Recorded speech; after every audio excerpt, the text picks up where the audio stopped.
డబ్బు నగలు దోచేయటం చూశాం. తాళాలు వేసిన ఇళ్లకు కన్నాలు వేయటం గురించి విన్నాం. దారిలో అడ్డగించే దోపిడీ ముఠాలు తెలుసు, కానీ దేవుడి సన్నిధిలో కురులు మాయం చేశారు కొందరు ప్రబుద్ధులు.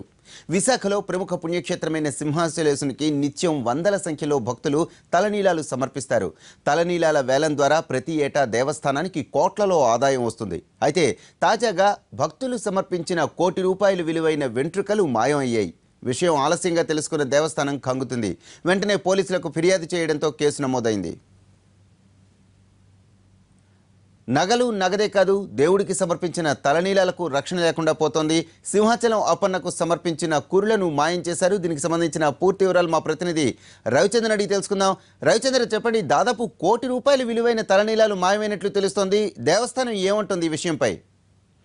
ఈ రోజు తెల్లవారుజామున సింహాచలం అప్పన్న కొండపైన చోటు జరిగింది. తలనీలాల కేసుకండంలో తలనీలాలు భద్రపరిచిన గది తాళాలను పట్టుకుని ఆగంతకులు సుమారు ₹1,00,00,000 విలువైన కురులను ఎత్తుకెళ్లిపోయారు.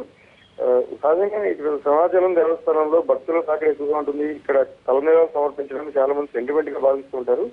ఇందుకు సంబంధించి కొద్ది రోజుల క్రితం వేలం పాట నిర్వహించినప్పుడు ₹4.5 కోట్ల పైగా వేలంలో ఈ కురులను కూడా దక్కించుకున్నారు. ఈ క్రమంలోనే చోరీ జరిగింది. గతంలో కూడా 2-3 సార్లు చోరీలు జరిగినప్పటికీ పెద్దగా దేవస్థానం అధికారులు స్పందించలేదు.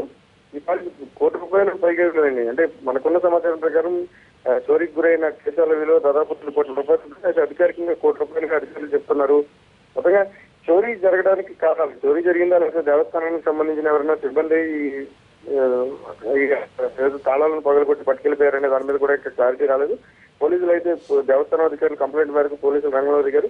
మొత్తంగా సింహాచలం దేవస్థానంలో ఈ కేసుగంగలో జరిగిన చోరీ మాత్రం ఇప్పుడు హాట్ టాపిక్ గా మారింది. దేవుడి యొక్క టెంపో ఏదైతే దేవస్థానం పరిధిలో ఉన్న చోటనే ఇలాంటి సంఘటన చోటు చేసుకోవడం సెక్యూరిటీ వైఫల్యానికి మనకి స్పష్టంగా కనబడుతుంది. వరప్రసాద్.